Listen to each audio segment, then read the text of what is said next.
So ladies and gentlemen, could you put your hands together and make a little noise for and welcome Megha Ajwani, Head of Strategic Alliances, Snapdeal.com. Thank you. Please also welcome Mr. Sumak Chopra, Head of E-Commerce, Godrej Nature's Basket. We will have Mr. Arun Sardeshmukh, Co-founder and Chief Executive Officer, FashionArab.com, joining us during the course of the session. Right now, please put your hands together and welcome our moderator, Mr. S. Raghunandan, the Chairman of ISCF 2015 and the Chief Executive Officer of Virtuous Retail.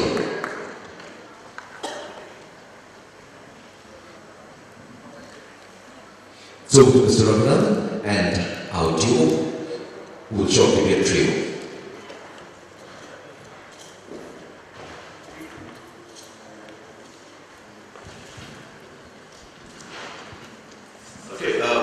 First of all, good afternoon. We're missing one member, Arun, but I believe he's on his way and he should be here any minute. So we will start and hopefully Arun will join us. So we are really going to talk about true convergence. There's a lot of noise in the media and when you talk to retailers and a whole lot of other people about this whole business of online versus offline, and the discounting going on, there are various things going on. I think we don't want to focus on that at all. I think we just want to focus on retail and convergence in retail. Whether it's online, whether it's offline, it doesn't matter. End of the day, and I think this is what we even started with yesterday when we had the first session in the conference, that this is all about reinventing shopping centers and enhancing customer experience. And that's going to be very much the focus of our discussion today with this panel. So we have an interesting panel. We have Megha, who's from Snapdeal, a pure online retailer. We have Sumak, who's spearheading e-commerce and technology initiatives for a brick and mortar retailer, Nature's Basket, but also looking at the online space. And shortly we'll have Arun, which is great because here is a sort of a traditional retailer who's worked across several of the best known fashion businesses in this country and has now created his own online fashion business. So it's a nice, interesting mix. So what I'd like to do is touch upon one or two areas and then we'll quickly move it into a panel discussion. One of the trends which I want to highlight, which is happening across the world, is true convergence, whether you call it omni-channel, I don't know what to call it, but a lot of people who started traditionally and only with online businesses have now set up experience stores. They could be in high streets, they could be in malls, they could be anywhere. But customers are looking to enhance the experience, whether it's touch feel, whether it's range of products they want to see, whether they want to try on stuff. So different customers are looking at issues differently. And I thought this is interesting as a sort of a starting point of this discussion to look at what's happening externally and then we sort of draw inferences from our own market. So I'm going to play two short videos. If I can have the first video followed by the other one. Thank you.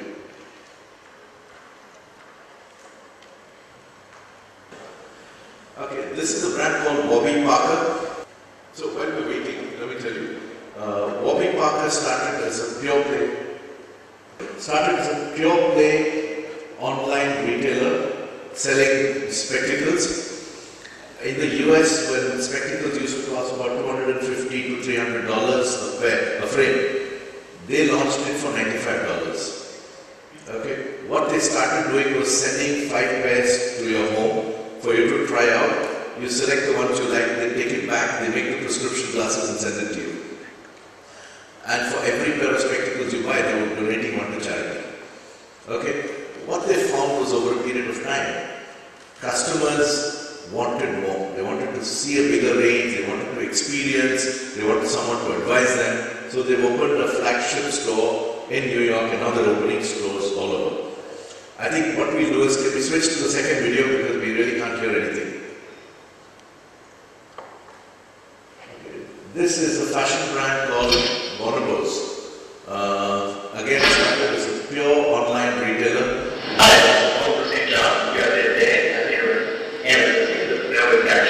Is going to take me to the store, show you all that. Hey, this is a watch people. This is essentially where our company started, both of these guys in 2007, and we're known for better fitting pants. Everything else in the shop is kind of more off of them. As you can see, they come in a slew of colors, tons of which you choose from, and we have them both straight and slim. So the way it works is we size you up in one of these size runs, all of this brand standard color, and then once we get your perfect size, your perfect fit, then you can choose with your red colors. So here are some Bonobo shirts, just like that, they also come in slims and straights. The idea of it is to come in your bigger size, you're good to go from here on out. Yeah, so these people, how do you feel the waist? And then the shirt, how does the shirt feel? It feels great. So this is our slim cut, and your slim to this does fit you well. But you also, I think, maybe just as comfortable in one of our standard fits. So how does this one feel? Now you know when you're shopping online that you're more comfortable in the standard fit. So once we get all of your sizes done and all of the colors that you like, we can run through and place an order right from the shop and deliver it to your home within 1 to 2 business days free of charge, of course. So we found Bonobos to really create a better shopping experience from that. I think initially we thought we could do it purely on the website, but we realized in talking to our customers. Yeah, I'm sorry about the quality of the audio. Basically, the concept here, and I've been to one of the experience stores in the US, is you fix an appointment, you go to the store, you have a style guide who meets you, they find out what you're looking for, then they ask you to try various things to assess fit, fabric, purpose, etc. And once this is done, then you can place the order in the store. They sell nothing in the store. Even if you want to buy, you can't buy it in the store. And then it's, Arun is here, yeah, please come. And then they actually ship it to you. So it's a great model of an experience store. So I think without wasting any more time, let's just jump into the panel discussion, and Arun, just jump in whenever you want to. Okay. The first question I want to ask the panel, and start with you, Megha, is really how well do you know your customers? What do you know about your customers? How well do you know about them? What do you know about customers? How do you analyze them? What do you know about them? Right. So we're a technology company and focus on analytics. So we Just keep it a little closer. So we focus a lot on analytics, and we actually use data to guide us in terms of understanding our customers. What are their buying trends? What is it that they look at? What are the price points that they come to shopping with us? And for example, in the fashion business, we actually try to see the trends. What are the products of the season, and within that, what is it that we can sell on Snapdeal? And we work very, very closely with our sellers to kind of, we have like over 100,000 sellers today on Snapdeal, and we actually work closely with them to help them understand what is it that the customers want, which direction they should be moving in, and they in turn build their business by working on the analytics and the trends that we share. So that's basically some of the ways in which we do. Yeah, in fact, we use such technology to a big deal too, both in the online space and in the offline space. In the online space, we use such technology to understand who our customer is. So we would typically split our customer base into different segments. So we would pick 25 to 35-year-old male. We would see what their shopping patterns are, what categories do they buy, how frequently do they buy, what is it that they like or don't like about the web platform. And so we would basically look to split our customer basis and look to analyze what is it exactly that people buy and do, and that helps us better target what experience we give them through the web platform. So the sort of products we show on the homepage, to the recommendations at checkout, to what sort of emailers and how we communicate with the customer base, it's all based on data. In the offline space, we have a loyalty program where we keep track of the customers' bill spends, and we have a full-time data person in-house, and their job is to mine customer data to understand how can we increase sort of repeat purchases of that customer in store. And so we also look to build experience to our high-end stock customers that we have. If we know our customer is spending more than 5,000 per month at our store, we will have a dedicated shopper system in store. So we use technology to identify these customers so that we have a lot more of a targeted experience for them, both in the online store and in the offline store also. I come from a earlier avatar of operating physical to online. So a lot of data that you would normally get from an offline business is available online as well. So we know geography, we know spend levels, we know RFM, all of that. But we tend to bucket customers intuitively on how they behave on the site. So clearly we have those who shop on the mobile versus the web platform, those who use the app versus otherwise. We know time of day, we know surfing history. So there are times when there's a lot more data available to understand behavior or even shopper behavior on the site that we track. Clearly we match your previous purchases and your previous browsing behavior to try and intuitively try to market to you in an individual manner. So lots of things that we do, your site experience could be different. Two people sitting next to each other on a table here could see a slightly different version of our site, or a ranking of products because of what you might have liked earlier. Similarly, if you are browsing a product, we might intuitively show you products that might interest you purely from what you might have bought earlier. So it's a very deep understanding of who is on the site and what they might have done earlier. It's all of that kind of data. So we know a lot about you, not at an individual level, but the machine or the system knows a lot about your behavior, just when you're on the site. So I want to stay with you, because we're all talking about technology. How, in your business, in Fashion, how are you making or using technology to make this a completely seamless process? Because you spent years and years in the brick-and-mortar world in fashion, and now this. So how do you make this a very, very seamless process? When you say seamless, are you talking about from when you browse the site to have delivery? Complete the whole process, and just if you can just focus on how you're using technology. Alright, so the fundamental to our business is that user experience, that cycle that you go through from when you want to shop and you come to our site down to the final point when we deliver product to you and you might even want a return of that product. That entire loop is the holy grail. That's the main thing that we would like for you to be delighted with, which gets you to come back. So let's just talk about a few points in that journey that we track. I spoke about what you see on the site. So to give you a small example, if you have repeatedly shopped for discounted products on our site, the first view that you might find when you come a fourth time could be discounted products first. So that's the first part, so the browsing experience.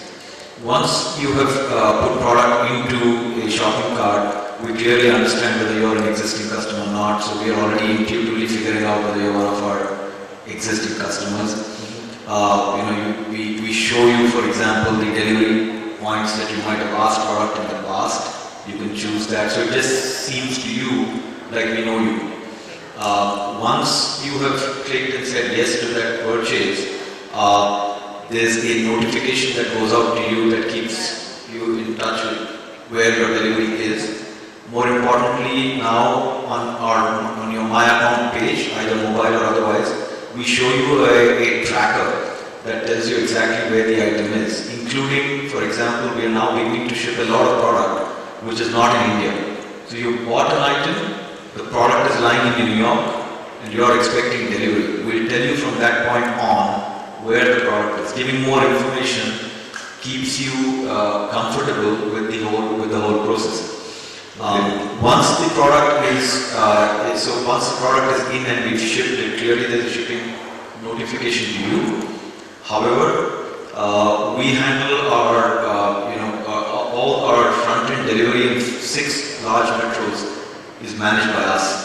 So at that point now, the delivery champion is carrying an Android phone with an app and a easy tap device that lets customers pay by cash or card if they want. On the notification to you, we would advise you that there are items in your shipment that qualify for a free home trial. So when we are on the way, we call you and tell you that we are carrying your parcel. Do you want a trial of these products? Because we offer a service where you can get delivery, you try the products, you keep what you like, you return what you don't on that one trip itself. So there are times when customers ask for an alternate delivery address, so we switch deliveries. So you can see that whole process flowing in at each point. For example, on the Android device is an app that lets our delivery champ tell us back that, hey, I've delivered this parcel, or it's a delivery attempt and the customer is not available, or a customer wants delivery at an alternate time. That's all handled, again, technology-wise. Right? A easy tap reader allows the customer to pay for cash or card, by card if they wish at the front end. As soon as the delivery is made, is another loop that kicks in. Obviously, we tell you thank you, your product is delivered, but we're kicking in with then a survey that goes out to you that you've got to then tell me how you like my experience. Based on that survey is then another loop that we start. So you can see that there is a full handoff at each point, and all of it is tech-driven. All of those loops are connected back seamlessly. So we know and we are tracking the entire experience right from when you came on the site to when you received it and you have said okay to that delivery. So for a minute, if I ask you to go back and wear your old hat as a traditional retailer, brick and mortar retailer, how much of this is possible? I mean, why can't retailers do more stuff like this? I actually yesterday, and through most of the day, we've been discussing this for some time. That retailers seem to be in some kind of a time warp, caught in a time warp. They're not able to react to traditional retailers. Because obviously this online retailing is a very recent phenomenon and it's hit that hard. I don't see a response coming. So, why can't a lot of the stuff that they're talking about be done by traditional retail? I think the first part of that is recognizing the character of the walk-in customer that's coming. Who is that customer? In a physical retail environment, unless you do something about how you would recognize that person, either a swipe or any technology that allows me to know you, you are a guest. So I don't know much about you. So there is a first point of contact. I think there is technology that lets, there are environments where as you walk into that environment, I know you. That's a big disconnect between what happens online and what happens physical. Because a customer comes in, I actually as a salesperson don't know you. I don't know if you're a guest, you never shop with me, you're an occasional shopper, or you're one of my heaviest shoppers. I only know when you come to the billing counter with your bag, right, and I ask you your name or your card. Oh, yeah. I think there is a first. Yeah. So if there is a way in asking for almost an entry card, entry pass, a ping, a swipe as you walk into the store, I think things will be different. Okay. There'll be a lot of what you do online can get translated offline as well. That's the first point. I think that's an interesting take. So maybe I'll tell you, what is, in Snapdeal, to what extent are you using analytics? Some of the things Arun has said, are you doing something like this, something similar, something different? Yeah, so just to add to what Arun explained quite in detail actually as to how online works, and so we work in a very similar way. However, being a marketplace, we use analytics, as I mentioned earlier, of course, to understand the buying patterns of our customers, what do they shop, what do they like. We use a lot of it to also create brand stores on our site, which in its own little way I would say would be like experiential zones, which we are talking about in the offline space or in malls. So this would essentially be a space on the site which is dedicated to a brand or dedicated to, so for example, we have a bridal store which would actually show you, different looks that you could have, different looks for different occasions. So what would you wear for, each of the different occasions, each of the different days, that for the mehndi, for the actual reception, for the fera, so on and so forth. And each of them would then create a look, and it would show you a page which would, then talk about those looks and how you could recreate them with the various options that are available on the site. So it would then show you whether these are the kind of things, these are the trends, this is what you could buy, these are available in all these colors, sizes, options, price range, whatever it is that you want. So the idea behind that, again, this is just one example that I'm giving you. We have, them in almost all categories, depending on where it really fits in. So the idea is to reach out to the customer and be able to tell them what are the trends of the season, so that she, as a bride, can understand what it is that she wants to do, how she wants to go about it. Similarly, we have stores in our sports stores, which you can actually go and see what are the brands, what you should be using, what are people today using, what are the health trends that they want to follow, so on and so forth. So we use analytics very, very, very strongly, even to create these kind of atmospheres within the site itself, which would allow people to get a better shopping experience and to try to basically bring them closer to what is happening traditionally also, and make things more easier for them in their shopping experience. Okay. Now, Sumant, you're in business selling food and grocery, right? Fundamentally.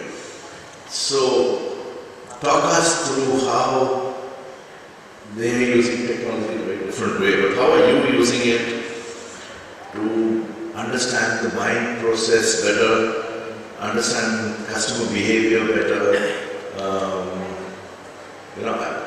Like Arun says, is there some way you have of capturing this is a regular customer, this is a non-regular customer, this is an occasional customer, walk-in? How are you using technology and analytics in the food and grocery sector? Correct. Yeah, in fact, so the first piece of analytics is data, actually. How do you get data about the customer? So what we are piloting in our stores now is this software called Beacon, where we'll ask our customers to download an app on their phone, and the moment they step into the store, we have these small Bluetooth-enabled beacon devices, which is able to read people's mobile phones and know who they actually are. So as the customer walks through the store, we know how much time the customer has spent on what shopping aisle. We know at the checkout time what the customer has bought. So without being invasive and asking the customer what their name is or bothering them, because we have a lot of celebrities, HNIs who walk into our stores who don't quite want to be identified or bothered. So what we are piloting now in 2 stores is this beacon technology, which will let us understand who the customer is, and we will have iPads in each aisle. So based on whom the customer is, we can customize what the iPad has at that aisle. The customer can see targeted offers, targeted products, recipes on their phone, and in that mode we have used analytics to make the experience a lot more experiential for the customer in the store also.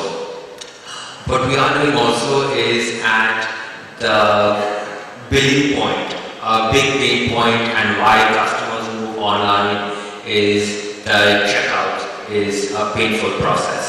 So what we are doing is experimenting with technologies whereby there is a self-checkout mechanism whereby the MRPs of the product can be easily read and the teller is not having to scroll through 4 or 5 price options. So we are experimenting how to make the checkout process easier also. So our analytics have shown us that a big pain point it has been that, and we are using such technology to solve that problem also. So for us, such technology plays a big role both in the offline and the online store, but analytics is what helps us drive what to install and what to use. Okay, so you mentioned a few things, and if you can elaborate on that, then I'll go to the other panelists. You mentioned your cooking demos, live theatre, the sense of drama, excitement which you're trying to whip in. Does this lead to increase share of wallet for you? Share of basket? Yeah, in fact, so we are in the premium food space. So a big part of us is not just having your Cokes, Maggies, Ashirwad. It's about having products which customers find hard to access, and to make it an experiential process. So what we do every now and then is we bring in famous chefs to our stores to do live cooking demos. We have kids cookouts at our stores. We have now experimented with some buffet lunch. So we are not just in the grocery space, but we will have food and coffee. So our key goal is how do we increase the repeat rates? Because we know our customer buys groceries every week to 10 days, and our goal is to be that one stop for the customer. And how do we get the customer in the store every week 10 days, or on our web platform every week 10 days is kind of our core focus. So for us, the drama, theatre, and the experience is what kind of brings the customer to our store more often than not.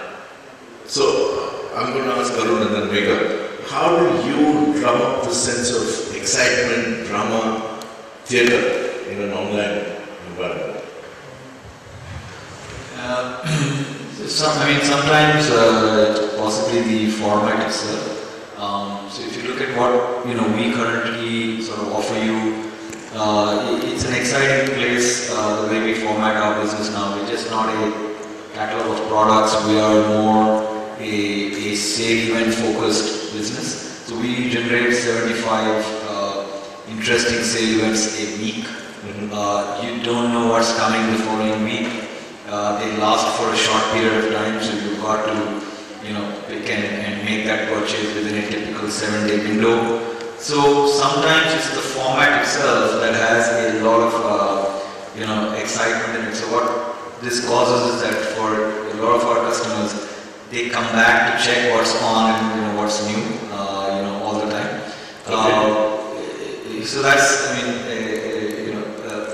there's ways of creating the excitement around it. So whether it's our email templates, it's the way in which we communicate to our customers. A very targeted group, we segment our customers, but our most loyal customers, we're now using means of communication that they want us to use. So for example, there is a core group who want us to communicate via WhatsApp. Okay. So we're doing that. It's very easy for us to. So there's a machine learning at the back that tells us what, if you've shopped for, say, men's footwear, the system tells us, throws up and says there is a men's shirt event that's on for, say, Arrow shirts on a 50% off. we will send that out, and the system tells us that these 100 customers would love to probably buy this. So, but we are sending it off through WhatsApp because that's a method that a customer wants to pick up rather than what we would like to send out. So we tailor it at the final end. So it's a mix of excitement, machine learning, data analytics, and then a very human, manner in which we push it. Okay. Yeah. Yeah. So being snappy, of course, we are all about deals, and while we're trying to move away from that to some extent, but yes. So we do have things that we create. Like we have the deal of the day every day across categories. So that really runs in terms of, everyday people log in to actually see what's new, what it is, if it's something that they're interested in. Other than that, of course, we have a lot of activities that we do from time to time. So the latest one, when we say something around Mother's Day, gifts for your mother, flowers, chocolates, so on and so forth, and creating a lot of buzz around it, just to give you a small example. So there will be similar events that happen from time to time. And we obviously create a lot of buzz around it, so whether it's Raksha Bandhan, it's Holi or Diwali, we probably already started working on a lot of things for the rest of the calendar year also. So we plan these well in advance, we think about, and of course again analytics, I know we've spoken a lot about it, but that plays a very important part in reaching out to the customers, letting them know. When we have new launches, we do a lot of new launches. We have a team that works exclusively on doing exclusive new launches. So you'll see a lot of them in terms of mobiles that we launch. I think there was just one recently also done. So there we do a lot of offline and online. We use social media. So we partner with a lot of people in terms of having fresh new assortment, different products, doing exclusive launches, doing activities around important calendar events that happen from time to time. So I would say it's a mix of everything that keeps it going, using all the media, online, offline, and ensuring, of course, at all points of time that we have the best prices and we have the biggest assortment that we could possibly offer. But tell me, like Arun was mentioning, do you have targeted deals that are offered, or is it general across the board?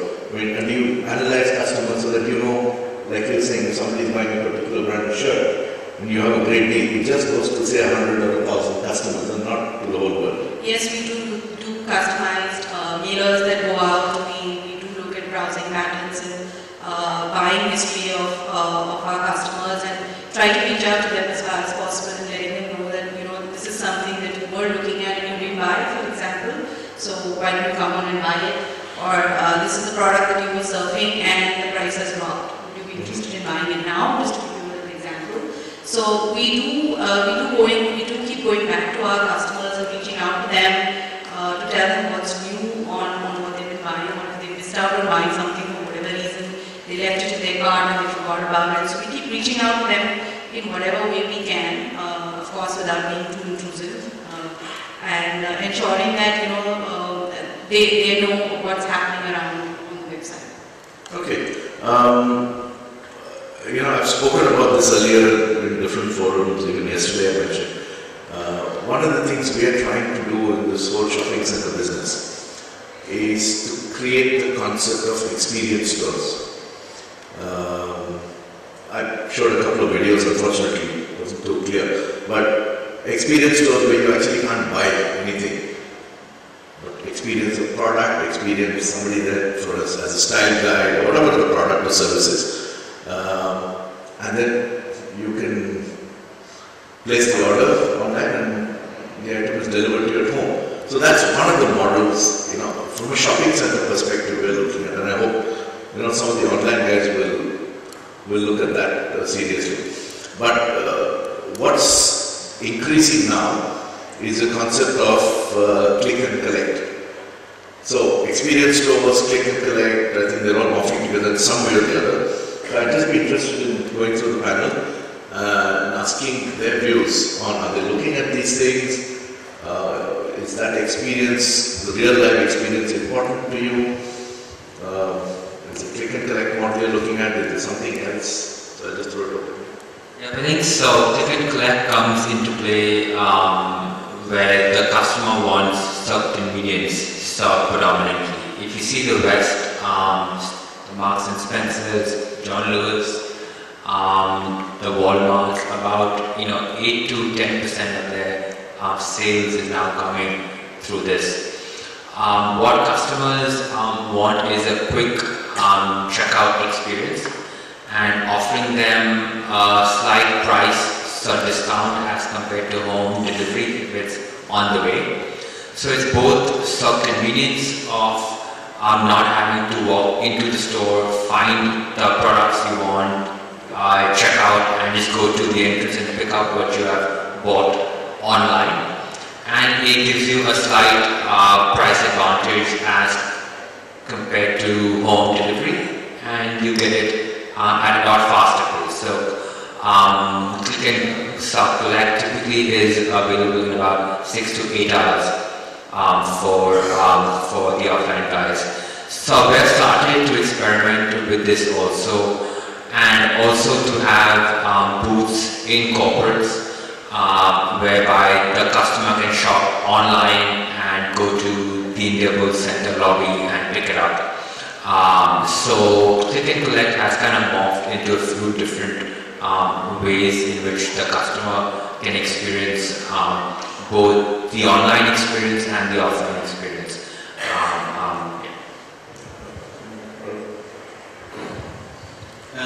So, if I can speak about two aspects.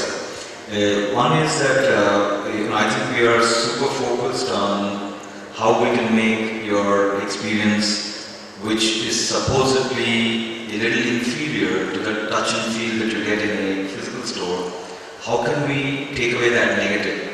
Because if there is one thing, there's all kinds of positives on online, whether it's price, it's assortment, it's the ease of selection. But the one thing that still is a bit of an issue is the fact that, so I'll spend a little time on that and then another aspect. Sure. On the first one, we all have an issue with the size label on clothing, that an M of one brand and an M of another is a little different. The second issue is one of fit. Even if you said M, something is a slim fit, something is another fit. For women, it's a bigger issue because you don't know how it might break or fall. But women in particular have a third concern, which in a sense is a little less on the men's side, but definitely on the women's side. It looks like a great garment, but I don't know how I will look at it. So these are three real issues. So the thing that we do is a try-at-home service that we have right across the board. I spoke about it earlier. It allows us to actually bring the trial home. We're taking away the entire risk that you might find. And here's a very wide assortment of product. Select what you want. We come home. You keep what you like. What you're trying to do here is completely replicate what might be a physical store experience. You've taken your car, you've gone to a mall, you've gone to the store, you've gone to a trial room, check product out and bought it. We are reversing it. Come to this wonderful large e-mall, pick up what you want, we'll come home and deliver it, keep what you like. Right? So that's the first part. On another, elements like these, there's one other aspect that we do. For example, if you look at trousers and jeans bought online versus offline. Offline in a retail store, normally 60 to 70% of cotton wear is altered for length in India. So most retail stores have a tailor at the back, even small ones. Try and buy yourself a pair of jeans or trousers online. What do? If you want a length altered, there is no option.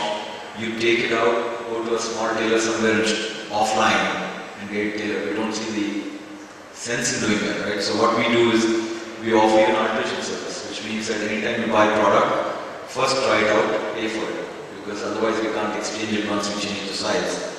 You can call us and we'll come home and we'll pick up your product, we'll change its length and we'll deliver it back to you free. So what we're trying to do is replicate what you might find offline. But maybe is it cost then an issue? It's an interesting, if I go through a deeper sense of that, it's not an issue. Per se, the alteration might be a certain cost, but if you, through technology, ensure that you run what's a milk run, which means there is a delivery champ of ours who is going through a circuit. if you look at all the things he does on that circuit, is nothing but contact points. Somewhere he's doing a delivery, somewhere he's doing a return pickup, somewhere he's doing an alteration pickup. It's just a contacts that he's doing, he's not deviating from his loop. Right? So if you see it as though someone is going specifically for that task and coming back, that would be super expensive. But if you run a milk run that lets you do multiple things and you train your champs to do multiple things, it is not. In fact, for various reasons, our cost of managing that loop, including the returns experience, because we track it even with couriers that we work with outside of the big cities, our own costs are actually lower. Okay, that's interesting. So one other aspect, so one is to do with some of these things that we do on the side to make it as close to your physical shopping experience. The second thing that we are noticing is an interesting move. We're doing some partnerships with some players and others are doing it themselves. I'll give you some examples. Those in Delhi would probably see a brand called Free Culture that has, I think, a set of 4 stores now in some of the best malls in Delhi. That store is a place where you can check the product for size and fit, but you got the entire assortment. You can place an order right there, so they're acquiring customers and they're doing the deliveries at home, but the trial and the is in the store. Similarly, there are some interesting models that we're testing out. There is a player in Coimbatore who offers a virtual store in a mall. You have a screen and you can shop the product in that store, but the delivery is, and you can do it across online stores. So what you're doing is you're capturing the assortment of online within a mall, and there's someone who helps you with that experience, because a lot of people actually still don't know and not comfortable with the entire mechanism of picking up a product and placing an order. We must remember that 99 out of 100 people are still shopping offline and not online. And I think also the payment thing becomes much easier. The payment issue. That as well. So just the comfort levels. That's right. Okay, Megha. Yeah, so we've also done something like this with Bitech, and wherein we have tied up with them, where we have some of our top selling SKUs, about 1,000 of our top selling SKUs, which are available at their various points, and customers can actually go there and purchase it and have a look at it. And, so it is something that I think everyone's dabbling in some way or the other, and I think as we are talking about convergence, this is something that I think eventually will all turn into a way in which customers are able to figure out a way which would best suit them, him or her, where some people I think would traditionally continue to shop in the traditional way, and others would move to maybe a mix of both. So this is something that I think makes a lot of sense for reaching out to and creating new avenues and basically getting in customers who would otherwise be comfortable just shopping online, especially as Arun also mentioned in fashion, where the concern is really about sizing, and which is not really with electronics, because you know that if you're buying an Apple phone, then you're going to get an Apple phone. So that's, I think, where the difference would really come. Okay, so I have one more issue which I'm going to ask the panelists to respond to, then we've got about a couple of minutes if anyone has any questions. I just want the panel to talk about, it's easier probably to do it in a nature's basket than in some of the others, but how do you benchmark or measure customer satisfaction? How do you capture what are the irritants to business, what is nice to do business, what are the areas you can improve on typical customer satisfaction work? So in fact, what we keep track of extremely closely is something called the NPS score, which is the Net Promoter Score. We keep track of it day after day, store after store, online, offline, over the phone. In essence, we ask the customer a simple question: how likely are you to recommend Nature Basket to a friend? And we give the customer a rating from 0 to 10. And based on that, we can calculate what is called the NPS score. We keep track of that exceedingly closely, and we also let customers give us feedback on on things they want us to do, things they want us not to do. So we keep an extremely close tab of our customers both at the stores and on the online platform. In the online platform, we send emails to the customer. Delivery boys have a handheld where the customer can key in their NPS score and also give us some feedback on the experience. So we have a few touch points where we gather how the customer perceives us, and we keep an exceedingly close eye on it. So we change the look of our stores, we change the look of our web platform, all of this, how does it translate into customer satisfaction? So we try to use more of a real-time and analytical approach to understanding this. I think the ability to capture customer sentiment is actually a lot more online than it is offline. So to give you some sense of some of these, for example, on our site as you check out, we give you a 3 smiley text straight away, and then there's a comment. It's surprising the number of people who leave comments. Some of them are not so nice, but a lot of them are nice, and you go back and that's the first point. Subsequent to the delivery, like most of us are not doing, the NPS is a very, very good measure. It actually allows us to benchmark ourselves against all other organizations as well. So we ask the NPS, and we try and analyze how good or bad we are. But we do one thing that we do, and we don't ask that's the first question we ask. But we dive into a few other questions for those who have the time to answer it. It's online, so we ask you, what did you like about the product range and so on. So there's a lot of data that's coming back. So that's one loop. The second loop is those who call our call center or email us.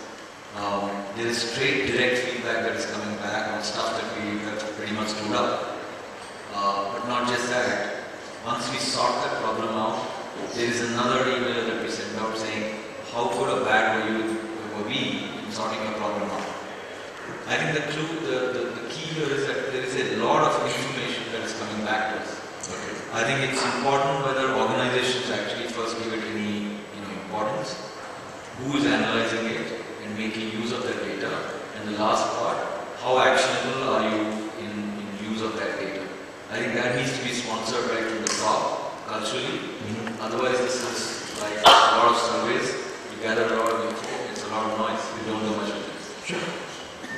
Yeah, so glad that we brought the NPS point. So I think that's something that we also as an organization take very, very seriously. NPS is something that we track again on a daily basis. Other than that, we also track seller rating. So we ensure that our customers actually come back when they give us feedback on the products or feedback on the seller. And obviously we will then promote sellers with higher rating, and I think customers over a period of time understood that they will buy being marketplace. Sellers who have a higher rating, so very transparent in the feedback that we share about the products and services and how it's been the customer experience. And NPS is something that we track very, very closely to ensure that we are able to work on the points which we feel really needs working on. It's very actionable, as mentioned by you, and something that you can really put into your day-to-day work, and it is shared right from top down. So we have reports that come in every day, category-wise, zone-wise, which actually helps us understand what is it that we could improve on and how the customer experience can be enhanced. Okay, so I think that is useful. I hope there are a lot of cues for the shopping center, the mall people here. There are a lot of things which I think are great learnings from each other. And we said right at the beginning, this is all about convergence and about sort of building on each other's strengths rather than make this an online, offline discussion. So, if there are, we have a couple of minutes for 1 or 2 questions. Yeah, sure. If someone can do them one. And if you can just identify yourself and tell us who the question is for, and then the panelists will answer. She's from Stanley. One question I have, that you are dealing with 1 lakh suppliers in the marketplace, how do you control the genuinity of your products? So we obviously work very closely with our sellers to ensure that we're checking genuineness of the products. So one way that we do it is that we actually take brand certifications from them, which are certifications that they get from the brand. So if you're selling a particular brand, you have to share a certificate with us that says that you're authorized to sell this brand, especially online, and therefore giving a very clear indication that the product is a genuine product. Even after that, there are products that slip through, and we get feedback, we immediately delist those sellers and delist those products. It's a very rare thing that happens because we have a very robust system in place which actually checks the products that come in. We also have a fulfillment center model wherein a lot of our sellers are with us, and we have a QC team that actually checks the products that actually go onto the site and go out from there. So we work on it in a multi-dimensional way to ensure that at the first point itself, when the seller is actually getting registered with us, we understand from them what is it that they want to sell, and if it is not a product which they manufacture themselves and they are actually selling it on behalf of someone else, they are selling authentic products. One small experience I just shared with you in details. My kid is about 15 years old. He ordered a book called Stars, something that's arranged in schools. So he got it from a marketplace company and he got a photocopy of the book. So when I took it home, he said, Dad, photocopy. I said, okay, they have a policy of returning it. So we returned it. In exchange, we got another photocopy with 30 pages short. So then I gave it up. So then he went to a brick and mortar store and bought it. And his comment was, "Abhi main kabhi online nahi kari." So he's lost his already trust. So this is a challenge. So many companies have to overcome this. And dealing with 1 lakh suppliers is not very easy. So I agree. So I'm really not sure which website this was from, but I'm pretty sure it wasn't us. Very equally So we have a very, very large team that actually manages these sellers. So we have an account management team in place, and each account manager has only a set of accounts that they manage for us. Accounts are essentially our sellers, and we ensure that they are trained completely, they understand what needs to be done. They are moving in the direction that we want them to move in terms of customer experiences, and in case they are not aligned towards how online works in terms of returns. For example, this book that was returned should have been either refunded or at least replaced from whichever platform it was bought from. We don't do books, of course. So I think it's very important that also from as a company perspective, we work very, very closely with our sellers.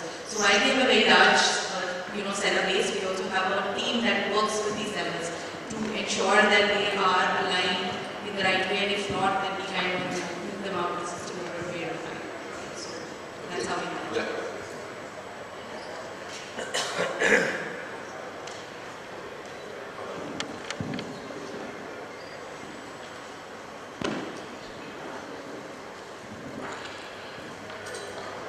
I'm a mall owner from a tier 3 town. My question to you guys is, if we were to create experience centers or say a center with large touch screens, would any of you online retailers be keen to be there on that virtual space within a mall? And if so, how would you like to remunerate us for providing that space? And like Arun said, only 1 in 100 persons in India are still online. Maybe that will help you get more people online, and in turn also help us get on the convergence bandwagon.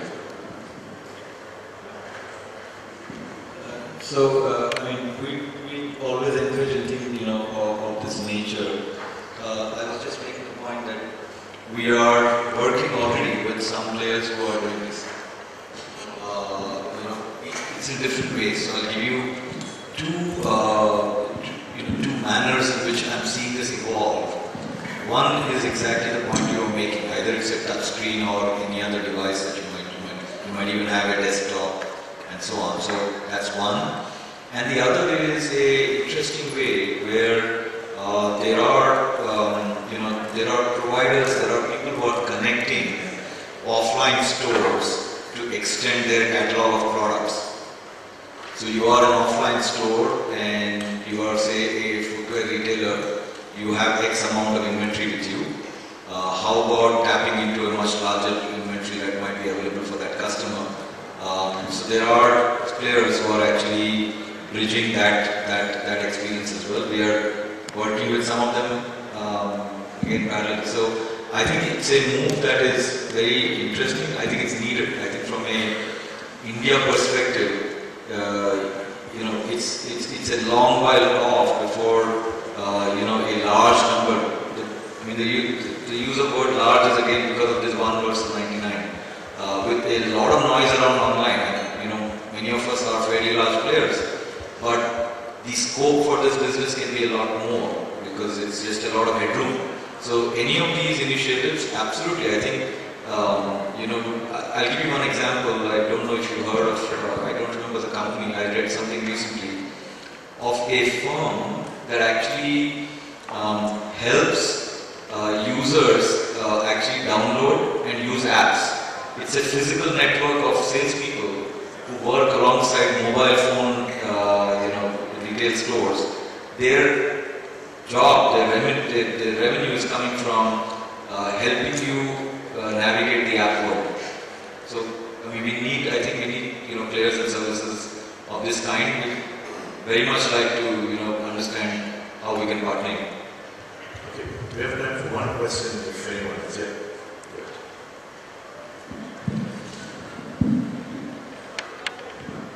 Okay. I have two questions. I hope we can manage it. One is towards Mr. Chopra.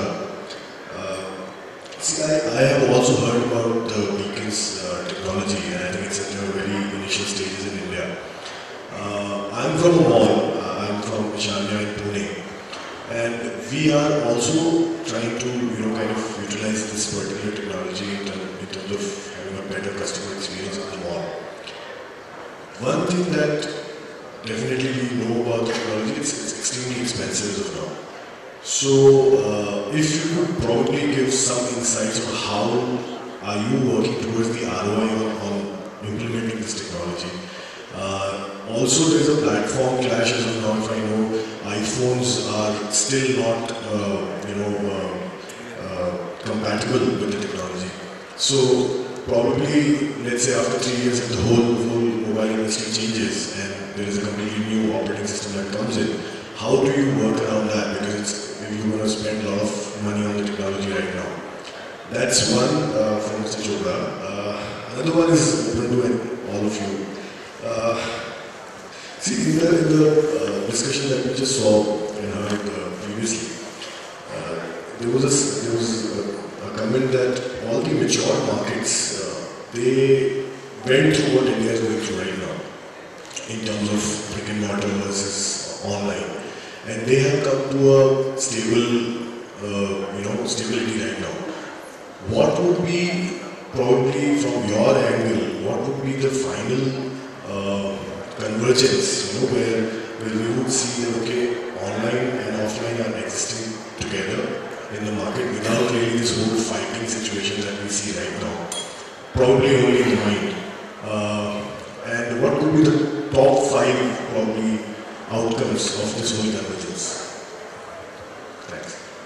Sure. So to address the first question, pretty much how we look at ROI is from our marketing spend level is, so we have split up our marketing costs to focus on new customers and existing customers.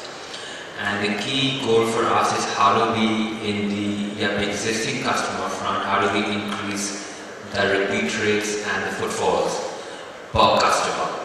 And we believe, and so we are experimenting that, so we are an experiential store, so we are a premium end store. And for us, our world food offerings and our sub technology will make us stand out versus competition. So we are, clear about that, and so we are sure that such technology will play a big role to build the experience for the customer within the store, whether it is recipes which the customer can see in the Thai aisle, or what the customer can do with tofu when they are in the tofu section. All of this is done through Beacon pretty much for us. So it allows us to interact with customers in a space which customers don't fully understand. So Whole Food is still a pretty new concept. So we track both the basket size per customer pre this such technology and post this technology, and we'll also keep track of how many more times does that customer come back to the store without that technology and with that technology. That would help us understand what the ROI is. So we are still in the experimental phase, but we are confident that this is the optimal way for us to spend our marketing dollars to get repeat customers, as compared to doing things like leafleting or emailers, which have a cost to it. We think this is a lot more effective way to spend our funds on that front. Hope that has answered the question. It also needs an application download. So, is there any particular way you will make sure customers download that? Because that's going to be another challenge. Yeah, so the good part is that so the customer is in the store, right? So we can promote it in a very easy manner in the store itself. And that's an effective way for us to ensure that the customer does download it.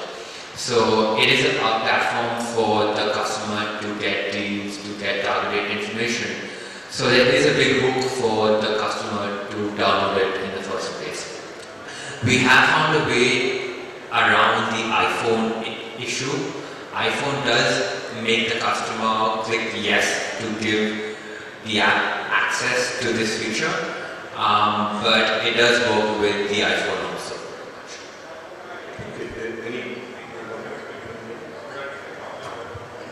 No, the other question is much debated. There are no answers. This is a moving river. Offline versus online. I'd just like to point a few categories and try and point out what might be happening in this space. The water it's not about water settling down or things being steady overseas. I'll give you an example. If you look at the penetration of online in a purchase bucket, if you were to look at books and electronics, it's actually 50%, which means 1 out of every 2 books or electronic products bought is now bought online, say in the US. Most people don't recognize or don't know that the single largest category of e-commerce worldwide is fashion. Largest in China, fashion is twice the size GMV of the next category. However, penetration is still low, which means that 1 out of 6 to 7 products that is being bought for fashion is bought online. So what is happening is online continues to grow, high double digits, in terms of year-on-year growth, and there is more and more switching to online. When will that settle? Will that be today's 15, tomorrow's 20? Can't say. But still, it's much smaller segment compared to physical. There are clear advantages. There are reasons why people want physical, and there will be reasons why people want online. I just want to make one point. If the product segment you're working in, or you're marketing and you're retailing, happens to be very determinate, a given SKU number, a style number, a model, or a product that is easily comparable, you know what you're shopping for. So, for example, I'll just take a very simple example. Things like grocery. I buy it regularly, I know how it looks, I know what is priced, and so on, right? I think businesses like this will switch more rapidly online, because the conveniences are there to see. So where will this settle? I think there's going to be an ecosystem where there is a mix of, all of these in how we behave. There will be a convergence where the online guys are going to look for offline, experiences, and anybody who's offline is and will be online as well. There is no reason for that person not to service a customer on the cloud. So so that's a longer term coexistence issue, and I think it's not a debate, it's not a war. I think everybody is going to take benefits of both channels. These are two channels. One is a physical and the other is online, and both these players are going to take benefit of both these channels to run their individual businesses. That's great. I think that sort of brings us to the close of this discussion. I think Arun summed it up nicely there. I think both channels will coexist, both should thrive. But I hope for everybody here, the biggest takeaway is I think the panel has repeatedly given as examples is, what they're using, they're leveraging technology, but for good retail practices, which anyway people should do. Whether you're a brick and mortar store, you're an online store, to me it doesn't matter. If you can leverage technology, if you can understand customers, if you can maximize customer satisfaction in the shopping experience, then I think you will emerge a winner, irrespective of the channel. Yeah? So I want to thank the panel. We went on for almost half an hour beyond the allotted time, but I thought it's an interesting discussion, so we just keep it running. So many thanks, and I hope all of you enjoyed it. Thank you very much. Thank you very much, ladies and gentlemen. A big hand to Ms. Megha Ajwani, Mr. Samat Chopra, Mr. Arun Deshmukh, and of course our moderator, Mr. S. Raghunandan. Ladies and gentlemen, thank you very much to our panelists. And due to various unavoidable reasons, we shall not be having the last session. One of the reasons, of course, is several of you have flights to catch this evening. So we will request Mr. S. Raghunandan, the Chief Executive Officer of Virtuous Retail and the Chairman of India Shopping Centre for 2015, to make the concluding remarks of this forum. Over to you, sir. I think we started yesterday. I know there were master classes held in the morning, but when we started yesterday afternoon, the whole theme was how do you reinvent the shopping centre, how do you make it relevant for today's consumer. And I think I'm happy to note, I think it's been a very healthy, constructive discussion and debate over the last 1.5 days. Lots of takeaways, I think lots of learnings for everybody, and I think true convergence is really, I think, what is happening, and we hope what will happen. I'm especially happy that we had in the last session some online retailers, because I think we need these new perspectives all the time, rather than just have the old, traditional people coming and saying the same thing again and again. So I think it's been a very healthy 1.5 days, and I'd like to thank everybody for attending. I want to thank Amitabh and Anjali and Mohan and the whole Images team. I think it's been very good. I'm particularly happy the attendance was good this time. I believe we had more than 250 people. But this is not, this is, I think, a forum more for good discussions, introspection, debate concerning the shopping centre industry, and I'm particularly glad that this went well. So I want to thank all of you. Thank you very much.